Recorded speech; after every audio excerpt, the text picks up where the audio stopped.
Hey VC, Big Star 1000 with Gimme Ten 1972. I have to say that the response for 1971 was really cool. Lots of conversations, lots of lists, lots of people interacting, interjecting, making videos. Thank you very much. Again to M Jones, Tim, um, Ben Costello. I'm probably forgetting people, but you know, you know who you are. If you've made a response and I've watched your video, I have put a comment on your video, and also if you make a video, please let me know because I don't necessarily will know about it. I mean, it's possible that I don't know about it, so just let me know. So 1972, a bit more straightforward than 1971 in terms of choice. In my opinion, anyway, it was more straightforward to find 10 records that I wanted to include in here. And today, Saturday, is my 40th birthday. So there you go. Another decade starting, and hopefully one filled with new musical discoveries, one shall hope. So I'm going to start with, I'm going to try to do this in one move, not sure, sort of, I usually sort of cut my video into bits because either I talk shit or or I just talk for too long, or I don't know. But anyway, let's start with an absolute classic, something that's been a classic in my life for many years and probably will forever be. Is Harvest by Neil Young, which is one of those records that I discovered when I was about 15 years old. My uncle was a huge fan of this album, of Neil Young and this album, and he gave me a CD copy. I must have been 15 or 16 years old, and I played it to death and sort of devoured the album. And I know all the songs of by heart, and from Heart of Gold to Alabama to Needle and Damage Done to Man Needs a Maid, which by the way reminds me, if you want to hear a really great version of Man Needs a Maid, look up the BBC live 1971 Man Needs a Maid, Neil Young solo. He's got hair to there. He plays on the piano. You probably have already seen it if you know what I'm talking about. It's an amazing performance of just him on a piano just playing Man Needs a Maid. This is an astonishing record, and it should really be a record to start this 1972 list. It is an amazing record. Now, last week I was talking about Can, and I was saying, like, there is no way I can make these 1971, 72, 73 lists without those essential Can records. So this features very highly on my list. It's probably the first record I thought of including. Ege Bamyasi, which I would call crowd funk rather than crowd rock. It's an album where Can just really kick into gear. The drumming is off the charts. It's the very first Can album that I ever got and ever heard properly. And I remember being completely stunned by Vitamin C, which is the first song on side two. With the lyrics, "Hey you're losing your vitamin C," and I remember thinking, that is just fucking mental as a concept. Talking about, and then you realize it's Damo Suzuki. He doesn't really speak English anyway. It's just making it up on the spot, but it's genius. I mean, instead of talking about losing your woman, or a broken heart, or or being poor or whatever, this guy talks about health, losing your vitamin C. The closing song "Spoon" is a masterpiece as well, and sings one song, Pinch, Soup. I mean, the whole album is an absolute ride, and it's just a masterpiece of a record. I will continue with a soul record, which is essential in my opinion. This one is an album which just really is the epitome of 1970s soul music. You know, it's kind of one of the landmarks records. What Color Is Love by Terry Callier, with his iconic sleeve, his cast of 1,000 musicians, arranged by Charles Stepney of the Rotary Connection, as you probably know, with a personnel of, this is how many people play on this thing. It's like it's got every instrument under the sun. You would call this soul folk, I would say. Soul folk. It's a solo album, but it's got a very sort of folk music backdrop. And a personal favorite on this is "You Don't Care," the last song, with its female choirs. It's just gorgeous. It's an absolutely gorgeous album. I discovered Terry Callier a few years ago, probably about a decade ago, I'd say, in the bargain bin of a CD shop, and there's a copy of the new folk sound of Terry Callier. It looked very interesting, and I just picked it up for like $5 or something, and completely blew my mind, to be honest. It's a fantastic record. I'm going to continue with a classic that I have pimped out on the VC that many times that it shouldn't be a surprise. The absolute almighty Caravan, which is kind of a cosmic Latin record. Everything about this is just, it oozes cool, this album. You can find this for pennies in almost every record shop. For $10 you can get this probably, and it's the best $10 you will spend.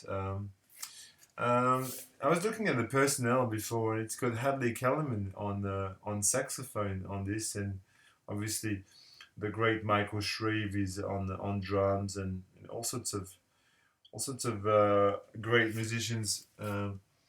It's just a top-notch record. It's just a beautiful back to front Latin rock, cosmic, almost like a Latin crat rock masterpiece. It's just a beautiful record. The next record is a Brazilian masterpiece, probably well known if you watch this channel.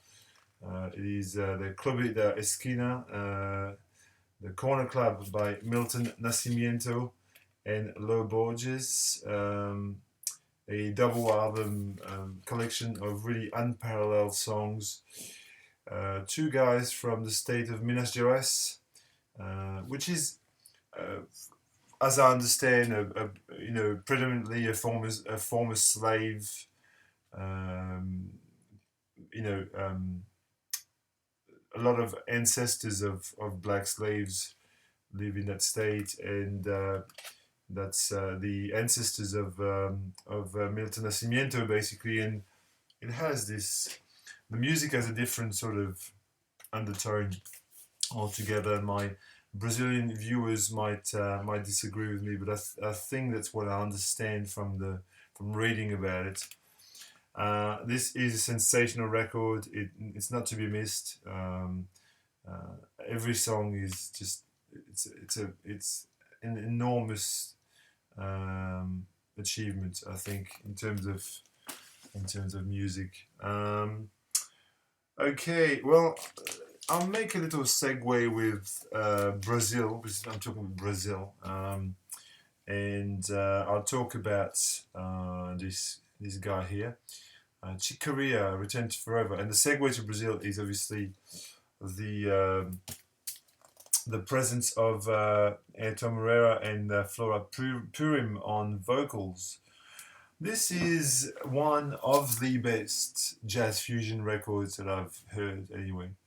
It's got a distinct Latin feel. The electric piano playing is off the charts. This is probably one of the first 3 ECMs I ever bought. This is ECM 1022, and it's got kind of almost a Zool, when I listen to this, I've got the impression of listening to Potemkin at times, the French Zool band. Zool being a subgenre of French progressive music, and it's got this kind of the female vocals and the piano together just give you this sort of impression that you're listening to something that's a bit Zoolish. Chicoria, Return to Forever. That's really the very first Return to Forever album. Has Stanley Clarke on bass, as in the other Return to Forever records. I was talking about harvest being very important in my life as a music listener.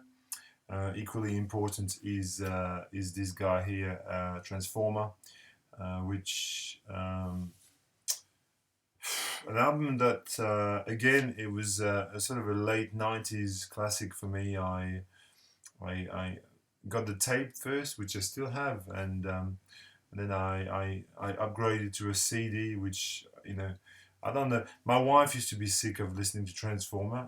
She used to say, you know, just don't play that album once more, I'll kill you.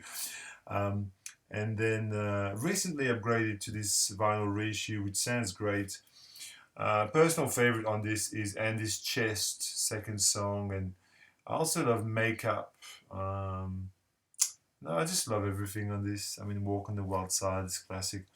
It's a bit like with Hunky Dory, it's just like sort of perfection of the songwriting. It's elevated to such a high sort of craft that you can't fault it. It's a classic, really. There's nothing more to say, and it's one that I love, that I have a personal, deep connection with. So I want to include it in this list. I mean, I don't really need to tell you about Transformer. I think you've heard about it.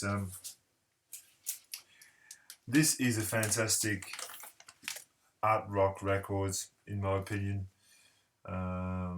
It's the fantastic Clear Spot by Captain Beefheart and the Magic Band. One of the best Beefhearts, I think, for the 70s, probably the best effort from the 70s from Captain Beefheart. You know, because, I mean, he's known for Trap Mass Replica and Safe as Milk, which are 60s record. And then in the 70s, he produced a whole slew of interesting records, but I think this being the highlights. And then the 80s records are really good too. But I love this. It's kind of like his most accessible effort, you know. It's just a beautiful set of song. The Low Yo-Yo stuff. Too Much Time, which is like a soul ballad almost. My Head Is My Only House, Unless It Rains. Sundom Spark, Clear Spots. Her Eyes Are a Blue Million Miles. This is just top quality records. I don't know what else to say. Just listen to it. It's beautiful. Okay, I've got a couple more to show you. Here is another Krat Rock classic. This is a well-worn original copy of Noy's first album. Inventors of the motoric sounds, two guys, Klaus Dinger and Michael Rotter. There they are. Klaus Dinger on drums and Michael Rotter on guitar. You know, if you want to hear anything, just listen to Hallo Gallo, and I'm sure it'll blow your mind. It's just driving guitar, and you can be sure that Noise 75 will be included in the 1975 installment. And I will finish with a little off-kilter classic, an album that I love dearly, Afro, spiritual, reggae, Caribbean records, Cymande on Janus, a bunch of Afro-Caribbean expats to London, an absolute masterpiece. I don't know what else to say. Anyway, that's it. I hope that you enjoyed this installment, and feel free to respond, VC. Until then, Gimme 10, 72.